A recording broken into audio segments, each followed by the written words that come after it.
My name is Vera Hayes, and I am a cardiothoracic surgeon at St. Joseph Medical Center.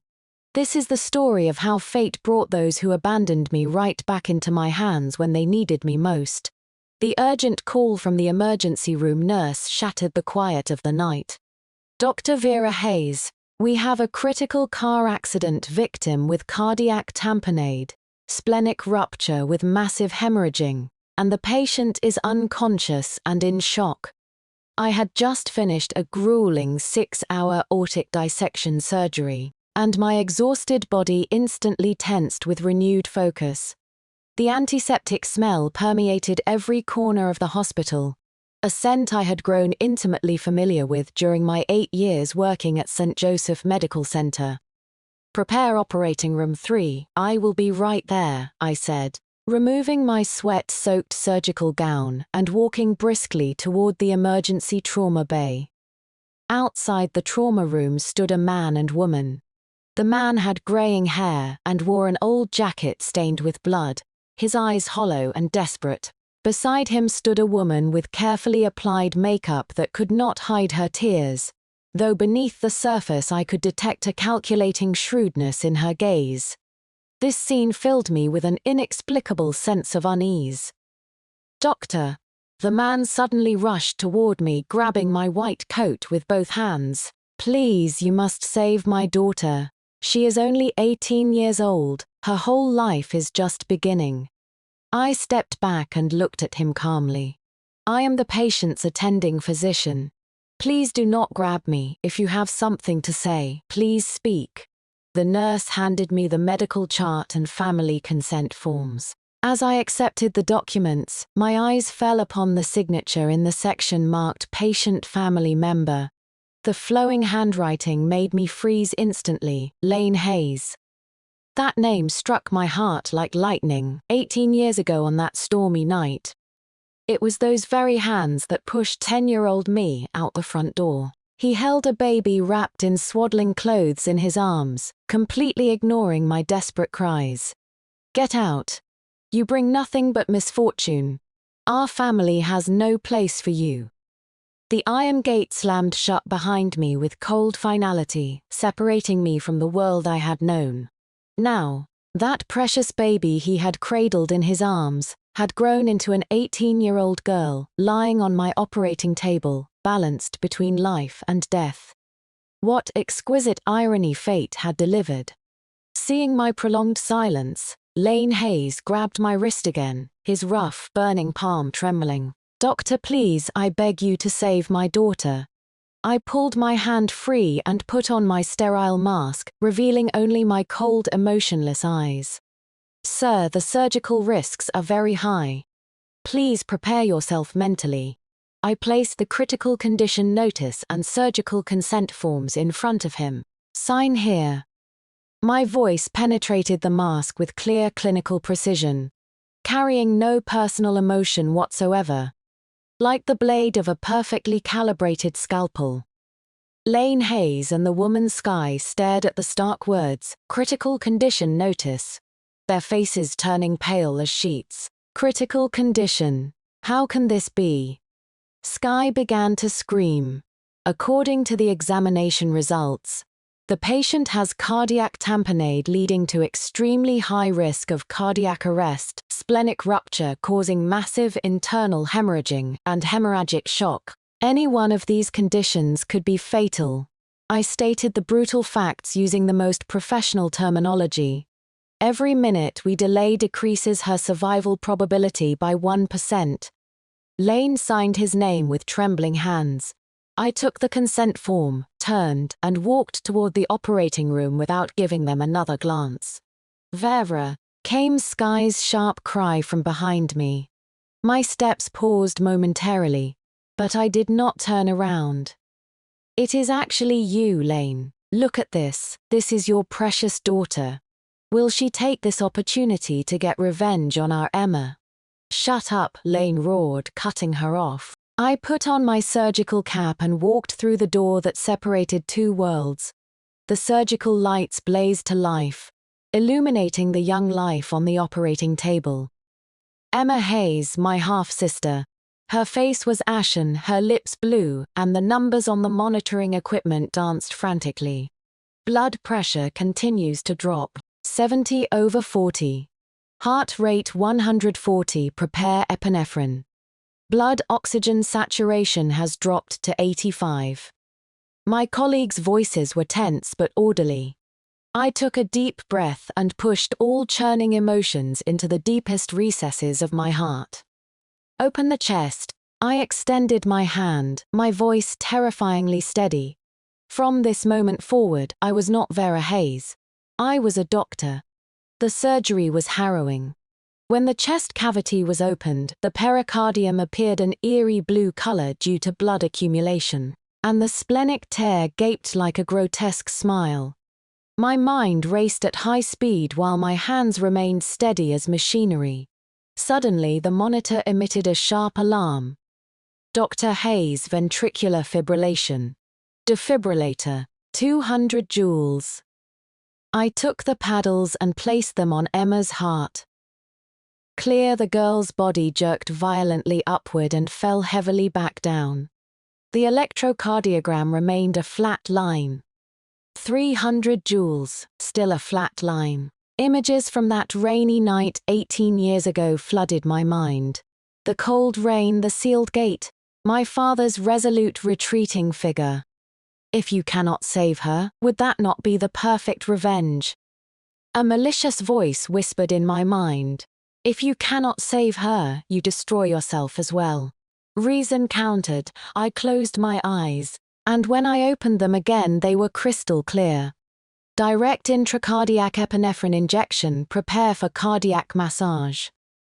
This was a race against death itself. I do not know how much time passed, but finally the monitor displayed weak waveforms. We have restored her heartbeat. I did not relax, continuing with splenic suturing and vascular reconstruction. When the final stitch was completed, I felt completely drained of energy. Surgery successful. Vital signs stable. Transfer to ICU for monitoring. I removed my blood-stained gloves and walked out of the operating room. Lane and Sky immediately surrounded me. Doctor, how is my daughter? I removed my mask, revealing my exhausted but cold face. The surgery was very successful. Her life has been saved. Lane's legs gave way and he nearly collapsed, his face showing wild relief. Thank you, Vera. Thank you. I looked at him with eyes showing not the slightest ripple of emotion. Mr. Hayes, you are thanking the wrong person. Saving lives and treating the wounded is my professional duty. It has nothing to do with you and nothing to do with her. With that, I walked around them and dragged my heavy steps toward the changing room. ICU visiting hours were strictly limited. Emma was still not out of danger, connected to numerous tubes, lying quietly in the hospital bed. I made my routine rounds, followed by resident physicians and interns. After completing rounds, Lane immediately approached me, holding a thick manila envelope, trying to stuff it into my white coat pocket. Dr. Vera, thank you so very much this time. This is just a small token of appreciation, to buy some good nutrition supplements for Emma. I stepped back to avoid contact and raised my voice so everyone around could hear clearly. Mr. Hayes, what are you doing? Are you trying to bribe me? Eyes immediately focused on us from all directions. Lane's face turned bright red, his hand holding the envelope frozen in mid-air. No, that was not my intention. I just wanted to thank you.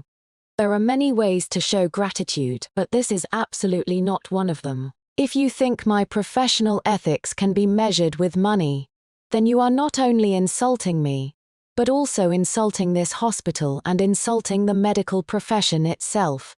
Put your money away. If there is any similar behavior again, I will immediately report it to the Hospital Ethics Committee and terminate all non-essential treatment for the patient. I delivered these words with resounding authority. Lane was left speechless, his face burning with embarrassment. Just then, Sky rushed over and pointed at me indiscriminately. Vera, what do you mean? We are showing our appreciation in good faith, and what more do you want? Are you just unhappy because the money is too little? Are you planning to deliberately torment my daughter? Her voice was sharp and grating, immediately attracting more onlookers. I am telling you, if anything happens to Emma, I will never let this go. Do not think that becoming some doctor makes you so important. You are just a cold-blooded executioner. I looked at her coldly, as if watching a clown jumping up and down. When she finally tired herself out from shouting, I spoke to the security guard beside me. This family member is emotionally unstable and creating a loud disturbance, which has seriously disrupted normal hospital operations and may negatively impact ICU patient recovery. Please escort her out. 2 security guards immediately restrained Sky. On what grounds are you throwing me out?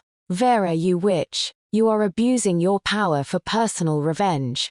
I ignored her completely and turned to leave. Wait, Dr. Hayes. Dr. Samuel Richardson, the department chief, walked over. He was my mentor and the one who had promoted me. I am Dr. Richardson, Director of Cardiothoracic Surgery and Dr. Hayes' supervisor. Dr. Hayes's professional capabilities and work ethics are renowned throughout the hospital. This surgery was extremely difficult, and it can be said that Dr. Hayes single-handedly pulled the patient back from the brink of death. Dr. Richardson looked at Sky with a serious expression. Madam, your accusations against Dr. Hayes just now were very serious. If you cannot provide evidence that she deliberately tormented the patient, then this constitutes slander. The hospital has the right to pursue legal action against you.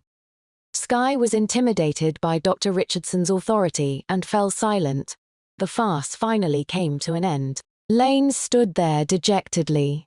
He approached me with a pleading voice. Vera, could we talk privately? My eyes remained distant. During work hours, I do not discuss personal matters. Just a few minutes, he almost begged. We are blood relatives after all. Upon hearing the words blood relatives, the volcano that had been suppressed in my heart for 18 years finally cracked. Molten lava rolled and burned in my chest. I smiled, that smile light yet bone-chillingly cold. Blood relatives. I stepped closer, staring directly into his eyes, enunciating each word. Mr. Hayes, I would like to ask you something. 18 years ago on that rainy night, when I was 10 years old with a fever of 104 degrees, and you threw me out of the house, was my blood not thick enough? But each word was like a poisoned dagger stabbing straight into Lane's heart. His face instantly turned pale, his lips trembling.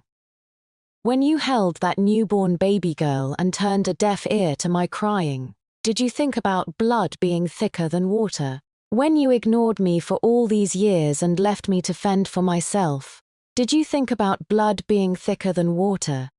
Now, you need me to save your other daughter's life, and you come to talk to me about blood being thicker than water. My voice grew colder, each word interrogating his very soul. You do not deserve it. He was forced to step back repeatedly by my questions. Finally staggering against the wall, his eyes unfocused, as if all his strength had been drained away. Dragging my lead-heavy body home, I opened the door to the aroma of home-cooked food. Under the warm yellow lights, a gentle figure was busy in the kitchen. Vera, you are home. Go wash your hands quickly, dinner is almost ready. Margaret, my adoptive mother, turned to smile at me, her eyes filled with tender love radiating from the crow's feet at their corners. This was my home, my true home in every sense of the word. 18 years ago, when I collapsed with high fever on that cold rainy night, it was Margaret who found me during her morning exercise. She carried me home, called a doctor, and stayed up all night caring for me. Later, when she tried to contact my family, the response she received was Lane's cold reply. I do not want that daughter anymore. You can handle her however you see fit.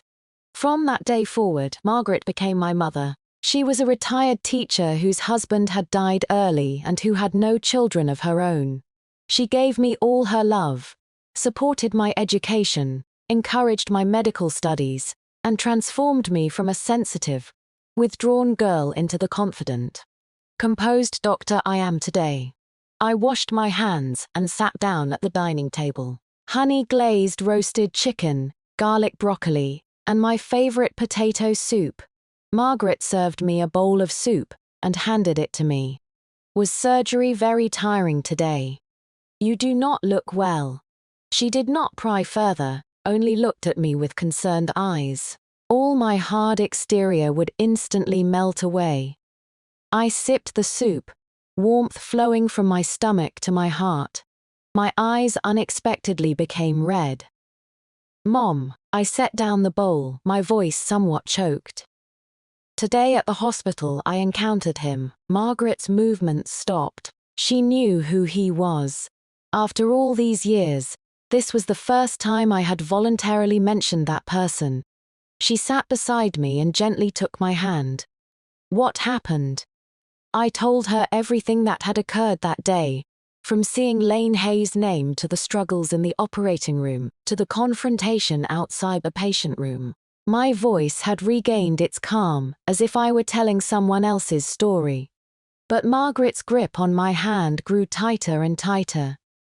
She said nothing, only stood up and embraced me tightly from behind. Her hug was warm and strong, like a solid harbor in a storm. My Vera, you have been wronged, she said softly, patting my back, her voice full of heartache. In that moment, I could no longer hold back. The grievance, hatred and pain that had been suppressed for 18 years, mixed with today's exhaustion and anger, burst forth like a dam breaking. I buried my head in her shoulder and cried silently like a child. After a long time, my emotions slowly calmed. Mom, am I cold-blooded? I asked in a hoarse voice. When I look at them, all I feel is hatred. Silly child, Margaret wiped away my tears and cupped my face. You are not cold-blooded. You have been hurt too deeply. You saved that girl, which proves you have maintained your integrity as a doctor. You have done exceptionally well. Her eyes were gentle but firm. As for the future, you should do whatever you think is right. Whatever decision you make, I will support you. The only condition is that you must not hurt yourself for the sake of people who are not worth it. The life you have now was built through our joint efforts, and it was not easy. Her words were like a beam of light, illuminating my confused heart. Yes, why should I let those people affect my current life? Margaret took me to the living room and retrieved a thick photo album from the bookshelf. She opened to the first page, showing a photo of me at age 10, shortly after she had adopted me. I was dark and thin, wearing ill-fitting old clothes, my eyes filled with timidity and insecurity. She turned to the second page. I was wearing a beautiful new dress with my hair in pigtails, standing in front of a flower bed in Central Park, showing my first tentative smile, turning further through junior high, high school, college. In each photograph, my smile became brighter and more confident. On the last page of the album was a photo of me in my white coat at the hospital entrance. In that photo, my eyes were sharp, my expression determined, having completely shed the shadows of the past. Look, Margaret pointed to the photos and said gently, my Vera is no longer that little girl who could be bullied by anyone. Now you have the ability to protect yourself and to guard the life you have built. Looking at the smiling faces in the album, my heart was gradually filled with a warm and powerful force. Those painful experiences from the past were merely the prelude to my life. The real main melody was the one Margaret and I had composed together. I closed the album and gave Margaret a determined smile. Mom, I know what I need to do. I would no longer waste my emotional energy on those people. To me, they were simply patient family members, nothing more. What they owed me, I would make them repay bit by bit in another way. Emma remained in the ICU for 3 days before finally being transferred to a regular room. Her life had been saved, but due to spinal cord damage from the accident, both her legs had temporarily lost sensation and would require lengthy rehabilitation treatment. That morning I was leading rounds when we reached her room. Emma was awake, propped up against her pillow. When she saw me enter, her eyes immediately filled with undisguised hostility and wariness. I ignored her reaction and walked directly to her bedside, picking up the chart. "How did you feel last night? Do you have any sensation in your legs?" My tone was purely professional, as if addressing a complete stranger. Emma did not answer my questions. Instead, she let out a cold laugh. "What, are you here to see if I am dead yet? Sorry to disappoint you." Her words were sharp and provocative, full of challenge. The interns following behind me exchanged glances, continuing to review her examination reports. "Dr. Hayes asked you a question," the nurse beside her reminded. Emma turned her head away with a defiant attitude. I closed the chart and addressed the nurse. "The patient is emotionally unstable, which is detrimental to recovery. Schedule a psychological consultation this afternoon. Also notify the rehabilitation department to begin the first physical therapy session tomorrow." After giving these instructions, I turned to leave without giving her another glance. This level of childish provocation was like a breeze across a lake surface, unable to create even the smallest ripple. My indifference clearly angered her more than any retaliation could have. The moment I turned around, she suddenly reached out and violently knocked over the water cup on her bedside table. With a crash, water and glass fragments scattered across the floor. "Oops," my hand slipped, she said provocatively, looking at me. I did not break stride or turn back. "Clean this up," I said to the nurse, then walked straight out of the room. Behind me I could hear Emma's frustrated growl. That afternoon, Lane stormed angrily into my office. As soon as he entered, he slammed the door so hard it shook. "Vera, what exactly are you trying to do?" His eyes were bloodshot like an enraged bull. "Emma told me everything. You deliberately ignored her and even called in some psychiatrist. You are trying to make her out to be mentally ill. What a vicious heart you have." Apparently Emma had complained to him. I set down my pen, leaned back in my chair, and looked at him calmly. "Mr. Hayes, if you are here to discuss her medical condition, please sit down. If you are here to question me, please leave. My time is valuable, and I have no time to argue with you." My composure only fueled his anger. "You," he pointed at me, too furious to speak. "I what?" I stood up, pulled a thick stack of reports from the filing cabinet, and slammed them on the desk in front of him. "This is Emma's spinal injury assessment report, nerve conduction velocity test results, and the latest MRI imaging." I pointed to the data and images he could not possibly understand, explaining each item. According to the assessment, her spinal cord injury is at the T10 segment, classified as an incomplete injury. This means that with aggressive rehabilitation therapy, there is a strong possibility she can walk again.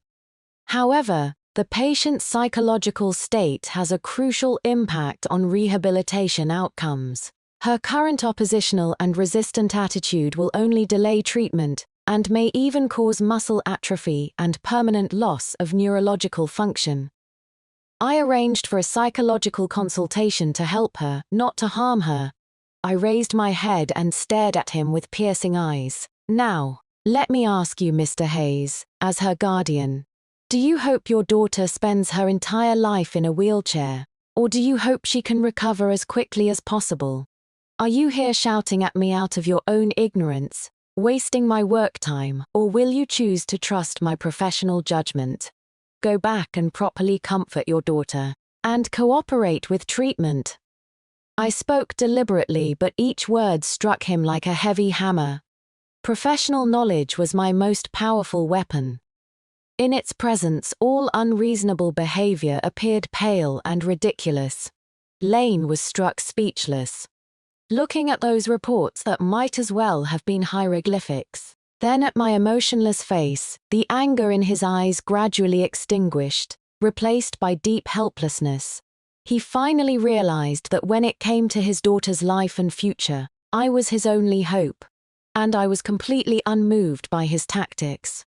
I did not mean it that way, he tried to explain. Your intentions do not matter. I interrupted him. What matters is Emma's treatment. If you continue this unreasonable behavior and interfere with my work, I will apply to the hospital to change attending physicians.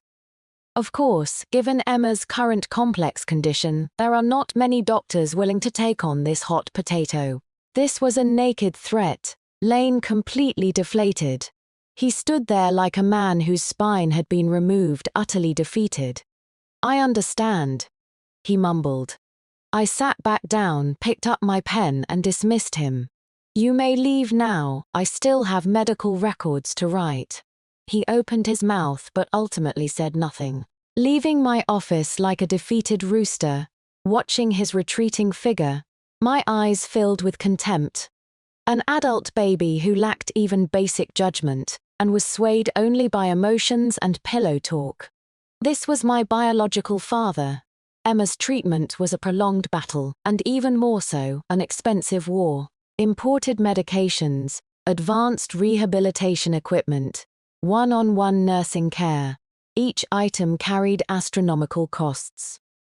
Lane and Sky's savings from recent years flowed out like water and quickly ran dry. That afternoon, Sky came to my office alone. She appeared haggard with red, swollen eyes, as if she had been crying for hours. She stood in front of my desk, hesitating. I ignored her and continued writing my progress notes. Dr. Vera, she finally spoke, her voice hoarse. I did not pause my writing. If you have something to say, say it. She took a deep breath as if making some difficult decision. I know you hate us. Back then, when we sent you away, we were wrong. She was starting to play the emotional card. I sneered inwardly, curious to see what story she could fabricate. But we had our reasons too. She suddenly raised her voice, tears appearing on command. The year you were born, your father's business kept failing. Everything he touched lost money. When you were little, you were sickly and constantly in and out of hospitals. Later, we consulted a very famous fortune teller. She lowered her voice here, speaking mysteriously. The fortune teller said you had a hard fate that would bring misfortune to family members. Especially that you would curse your father's financial fortune and any future siblings. We had no choice at the time. If your father's business collapsed, our whole family would be ruined. It just happened that Emma was born that year. The fortune teller said we had to send one away to save the other, to save our family. When we sent you away, it was for your own good, for everyone's good. She wept bitterly, portraying herself as a stepmother who had sacrificed for the family and suffered greatly. After hearing this twisted narrative, I stopped writing. I slowly looked up at her. There was no anger on my face. On the contrary, I smiled. First, I silently curved my lips upward, then came quiet laughter, and finally, as if I had heard the funniest joke of the century, I burst into uncontrollable laughter. Ha ha ha ha ha ha. My laughter echoed in the quiet office, sounding particularly eerie. Sky was confused by my reaction, her expression freezing as she stared at me in horror, as if looking at a madwoman. What are you laughing at? She stammered. I laughed for a full minute until tears streamed down my face. Then I abruptly stopped laughing.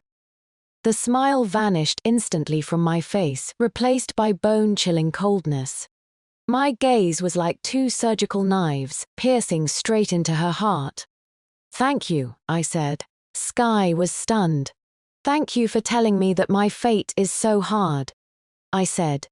My voice soft but carrying a power that made her blood run cold. Cursing relatives, cursing wealth, cursing siblings. I repeated these words with relish. No wonder after you threw me away, I got into the best medical school. became the youngest department chief while your precious daughter now lies in a hospital bed with her life and death in my hands. I leaned forward, drawing closer to her, speaking word by word. It seems that fortune teller was very accurate. Sky's face instantly turned deathly pale, completely bloodless. She stared at me in terror, her body trembling uncontrollably. She finally understood the implication of my words. I was telling her that I was indeed that curse. Was Emma's car accident also because this curse had returned? What do you want to do? Her voice was filled with fear. I do not want to do anything. I leaned back in my chair, resuming my professional demeanor. I am a doctor. My duty is to save lives and heal the wounded. However, since my fate is so hard, I will definitely take good care of Emma's treatment. I deliberately emphasize the words take good care of. I will use all my professional knowledge to ensure that every aspect of her treatment receives the most appropriate arrangements. Sky completely broke down. From my words, she heard a naked threat. She thought I would abuse my position to harm Emma, using professional methods she could not understand to slowly torment her daughter. This unknown fear was more terrifying than direct revenge. A number. Do not. She shook her head incoherently. I did not mean that. Do not do anything rash. Do anything rash? I feigned surprise, raising an eyebrow. How could I do anything rash? All my treatment plans will have detailed records and justification completely in accordance with medical standards. Even if some accident occurs, it would only be because the patient's condition itself is complex and surgical risks are high. After all, since my fate is so hard, who knows what might happen? I watched her face contort with fear, feeling a sick pleasure in my heart. Sky staggered back 2 steps, unable to say a word, then turned and fled my office in panic. From today forward, she would never dare play any tricks in front of me again. She would live in a self-imagined fear that I might harm her daughter at any moment. This psychological torture was more painful than any physical harm. This was only the beginning. Medical expenses were like a bottomless pit, quickly draining Lane and Sky.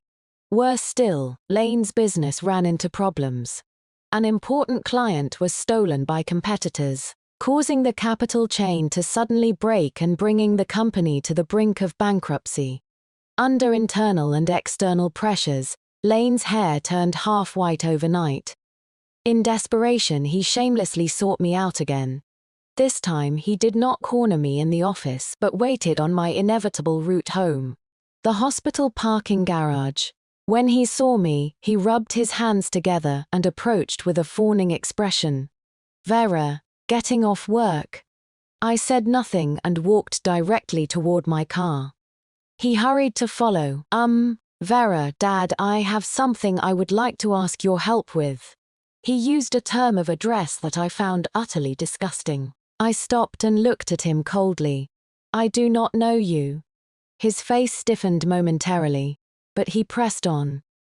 Vera, look, we are family after all. Blood is thicker than water. Emma's treatment costs are really too high, and my company recently is having cash flow problems. Could you possibly lend me some money to get through this rough patch?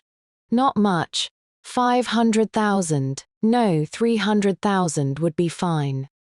Once my company recovers, I will pay you back immediately. He watched my expression carefully, testing the waters, looking at his face, which was written all over with "This is perfectly reasonable." I suddenly found it absurd. How did he have the audacity to make such a request of a daughter he had abandoned for 18 years? Borrow money, I repeated, as if hearing something incredible. Mr. Hayes, what makes you think I would lend you money? We are father and daughter. He still emphasized this relationship that had been dead in name for years. Father and daughter, I snorted. Have you fulfilled even one day of fatherly responsibility? Have you given me 1 cent of child support? Now you open your mouth asking for 300,000. Is your face made of steel and concrete? My words cut like knives, showing no mercy. He was left speechless. His face flushed red. I know I have wronged you, but this is an emergency situation. Once we get through this difficult time. Your difficult times are none of my concern, I interrupted him. I took out my phone from my bag and, without unlocking it, simply waved it in front of him. Would you like to know how much money I have? I opened a banking app, then a securities app, and finally a real estate information page. Without deliberately showing off, I calmly displayed my assets page by page. My salary, my bonuses, my investment portfolios, and the Manhattan apartment I owned outright. Those numbers were beyond his reach in his current state. Lane's eyes grew wider and wider, his breathing becoming labored. He probably never imagined that the daughter he had discarded like garbage now lived thousands of times better than he did. I closed my phone and put it back in my bag. Then, looking at his face twisted by shock and jealousy, I smiled with contempt. Did you see? Every cent of this money was earned through my own hard work and my adoptive mother's nurturing. It is clean money. I stepped closer, leaning near his ear, speaking in a voice only we could hear. Your money is too dirty. Every cent you have was built on betraying my mother and abandoning me. So even if my money were rotting away from excess, I would not give you 1 cent, because I find it disgusting. These words struck Lane like sharp slaps across the face. His body swayed, his face changing from red to blue to white. It was an expression mixing humiliation, anger, unwillingness, and complete despair. After enjoying his appearance sufficiently, I opened my car door and got in. Starting the engine, I drove away, leaving him alone in the empty parking garage, like an abandoned old dog. The next day, Sky predictably came to the hospital to cause another scene. She had probably learned from Lane about my refusal to lend money and how I had humiliated him. This time she was even more crazed, charging directly into my consultation room and screaming at my patients, calling me an ungrateful wretch who would not help save lives. But this time I was prepared. I did not waste even one word on her. The moment she burst in, I pressed the emergency call button under my desk. 2 security guards I had briefed beforehand appeared at the door like divine intervention. They gave Sky no chance to speak, flanking her and dragging her out like a chicken. The entire process took less than 30 seconds, clean and efficient. The patient in the consultation room, stunned by what had just occurred, took a long time to react. I smiled at him without changing expression. I apologize for that display. Let us continue. Outside the window, Sky's cursing grew fainter as she was dragged away. My world was finally quiet. After staying in the hospital for an extended period, Emma began piecing together information about me from nurses' casual conversations. Did you know that Dr. Vera Hayes, who operated on the patient in bed 15, is only 28 and already the best cardiac specialist in our hospital? Yes, that high-difficulty aortic aneurysm surgery last time. There were only a few doctors in the entire state who dared attempt it. Even Dr. Richardson said he was not confident, but Dr. Hayes handled it alone. It was like a miracle. I heard her specialist appointments are sculpted outside for $5,000 each, and they are still impossible to get. These discussions reached Emma's ears word for word. She had assumed I was just an ordinary doctor who had climbed the ranks through seniority. She never imagined that this sister she had always viewed as an enemy was actually at the pinnacle of the medical world. A complex emotion began spreading in her heart. The greater shock came from an argument between her parents. That evening, Lane and Sky got into a fight in the corridor outside her room over money. At first, they spoke in lowered voices but gradually grew louder. Money, money, money, that is all you know. Where am I supposed to get money? Lane growled in frustration. I do not care. Emma's rehabilitation therapy cannot stop. You were the one who begged me to bring her here. Now you want to abandon her." Sky's voice was shrill. "I begged you, Sky, have some conscience. If you had not shown up at my house pregnant years ago, claiming you were carrying my child, would I have divorced my first wife? You are lying, Lane, you worthless man. Now you are blaming me. You cannot protect your own wealth and want to push the responsibility onto me. I am worthless. I was deceived by you, Emma. Emma is not even my child." Lane's long-suppressed roar exploded like thunder in the quiet corridor. It also reached Emma's ears clearly in her room. Her world came crashing down in that moment. She had always thought she was Lane's most beloved, precious daughter. She had always thought Vera was the unwanted, abandoned one. She enjoyed all of her father's love and took it for granted as her due.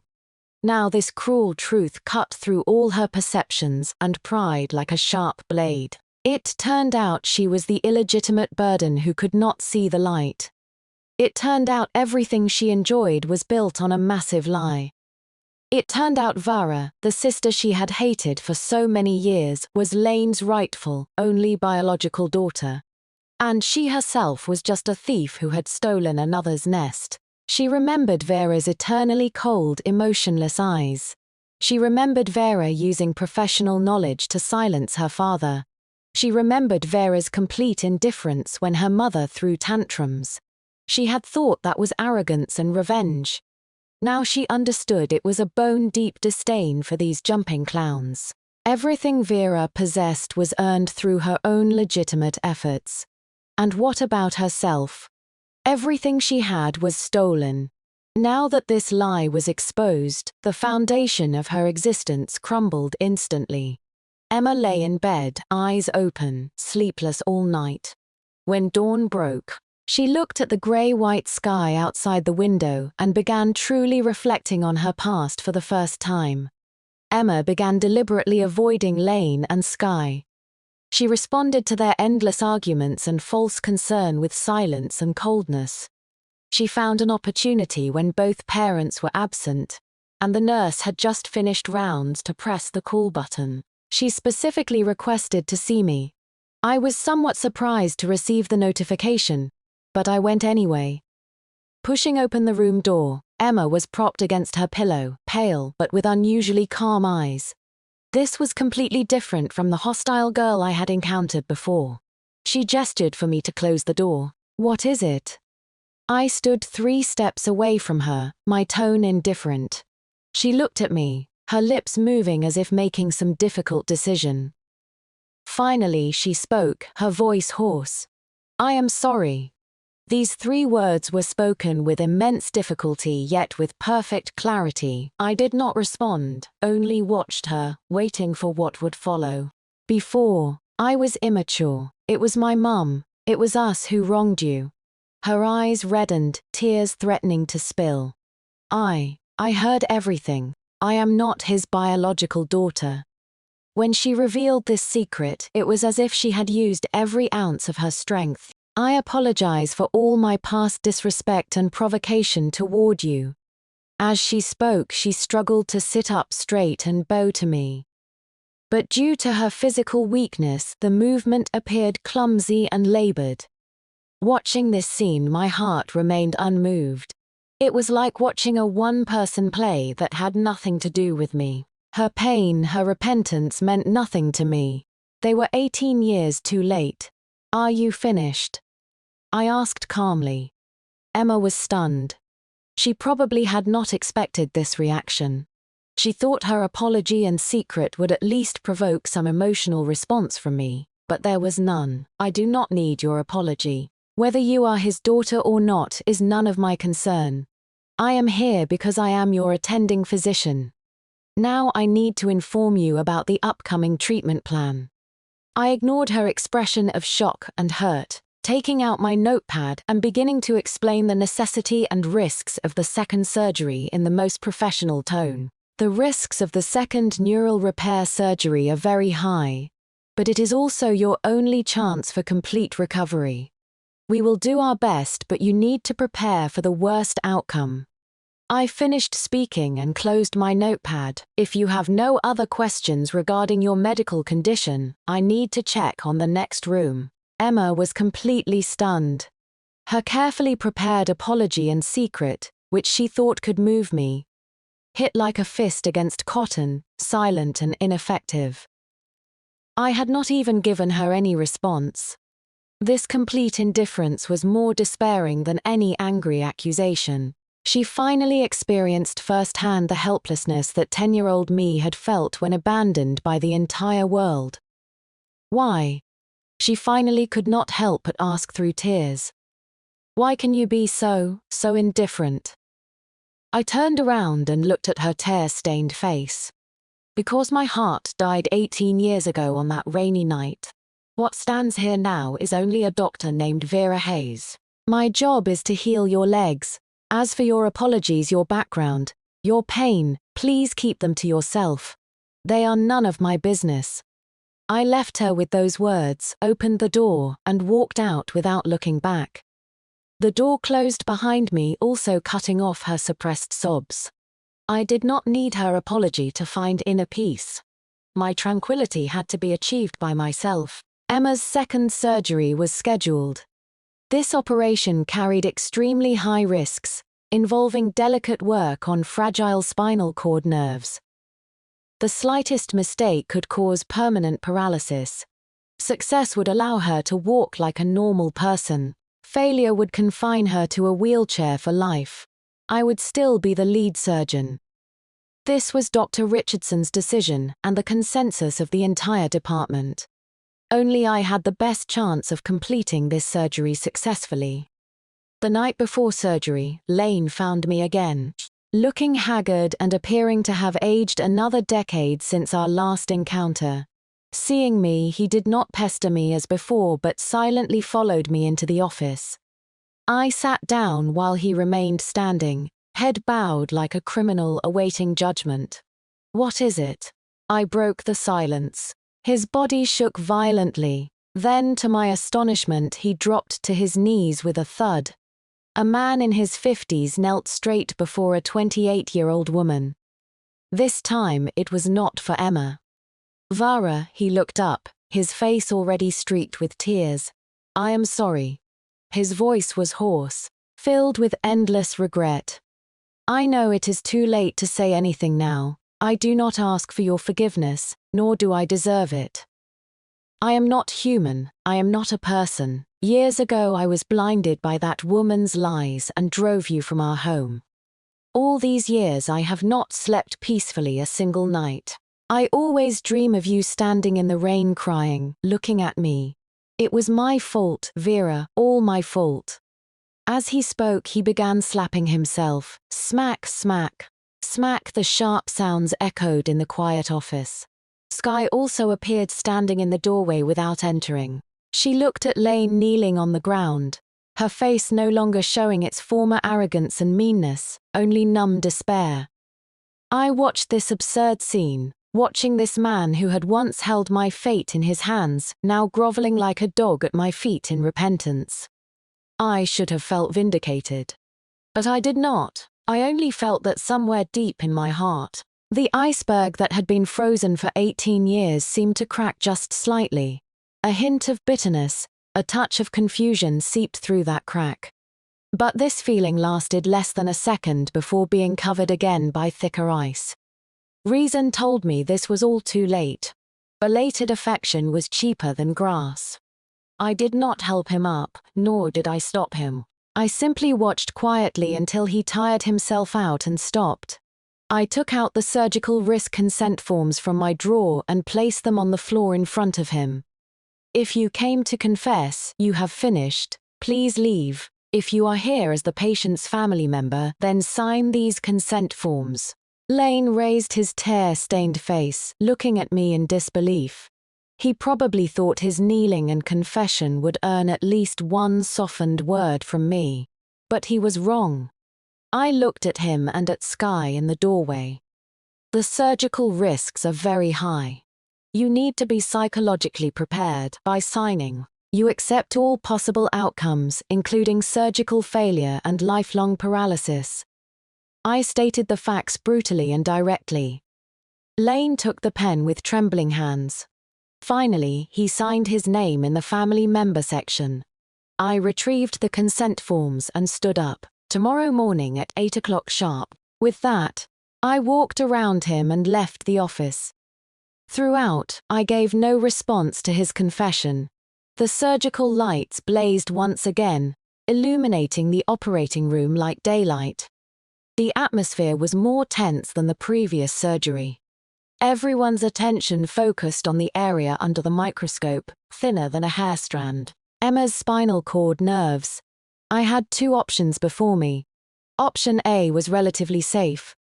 Remove tissue compressing the nerves and perform external decompression. High success rate but limited post-operative recovery. Emma might still have some residual effects, such as limping. Option B carried extremely high risk. Perform microsurgical anastomosis and reconstruction of nerve bundles. If successful, she had over a 90% chance of complete recovery, walking like a normal person. But the slightest error, even a tremor of 0.1 mm, could damage the nerve center and cause complete paralysis. Dr. Richardson, serving as my assistant, stood beside me. He sensed my hesitation. "Vera, play it safe," he said quietly. "You have already done your best. No one would blame you." He was reminding me that I had no need to risk my career for an enemy. My hand hovered in mid-air, countless images flashed through my mind. That rainy night 18 years ago. Cold rain, closed gates. My father's resolute retreating figure. My adoptive mother Margaret's warm embrace. Lane kneeling in confession. Emma's "I am sorry" in her hospital bed. Did I hate her? Of course I did. But I was a doctor wearing this white coat. Standing at this operating table, I had only one enemy: disease itself. If I chose a suboptimal treatment plan for the patient because of personal hatred, how would I be different from the selfish, cold-blooded Lane Hayes of years past? I could not become the type of person I most despised. The best way to overcome hatred was not revenge, but transcendence. I took a deep breath, the hesitation in my eyes instantly transforming into determination. Prepare for option B. I clearly articulated these words. Dr. Richardson looked at me, his eyes showing surprise but more approval and relief. He nodded. Good. We will do it together. What followed were several long heart-stopping hours. The operating room filled only with the rhythmic beeping of instruments and my instruction calls. Microscissors, 7-0 suture. Nerve dissector. My eyes remained fixed on the microscope while my hands performed the most delicate operations within millimeters. Sweat ran down my forehead and dripped onto my mask. No one dared wipe it away. The intense mental concentration heightened my perception abnormally. I could feel my heartbeat, feel the blood flowing through my vessels. Time passed second by second. When the final nerve bundle was successfully anastomosed, I set down the microscopic needle holder, feeling as if every bone in my body had come apart. Surgery successful. I used my last bit of strength to say these words. The operating room erupted in subdued cheers. I removed my surgical gown and walked out. My entire body was soaked as if pulled from water. Lane, Sky, and my adoptive mother Margaret were all waiting outside. Seeing me emerge, they immediately surrounded me. Looking at their tense faces, I said only one sentence. The surgery was successful. My body went limp, darkness closed in, and I fell backward. In the last moment, I fell into a warm, familiar embrace. It was Mom, Vera. I heard her tearful cry. I buried my head in her arms like a soldier finally returning home from battle, completely letting down all defenses and falling into deep sleep. I slept more peacefully than I had in years. Emma's recovery progressed more smoothly than expected. After 1 month, her toes showed slight sensation for the first time. After 3 months, she could stand with the assistance of braces. After 6 months, she discarded her crutches and could walk independently. She had created a medical miracle. And the person who created this miracle was me. During her recovery period, Lane's world completely collapsed.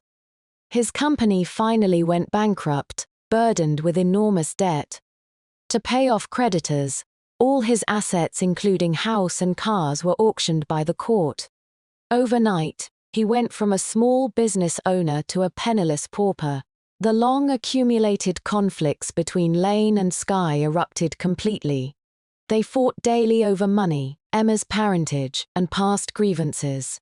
Finally, Sky, who could no longer profit from this household, chose divorce. She took the last bit of savings and disappeared without a trace, abandoning the man she had parasitized for nearly 20 years. Lane became utterly alone. He took the recovered Emma and rented a dark, damp basement apartment in a corner of New York.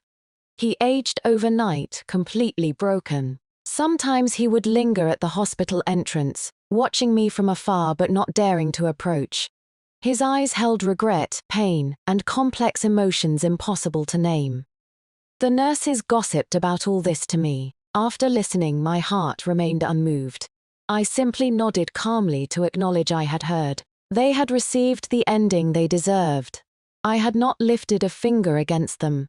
They had planted their own seeds and reaped their own harvest. What goes around comes around. Heaven spares no one. This was the most just judgment for that selfish pair of partners in crime.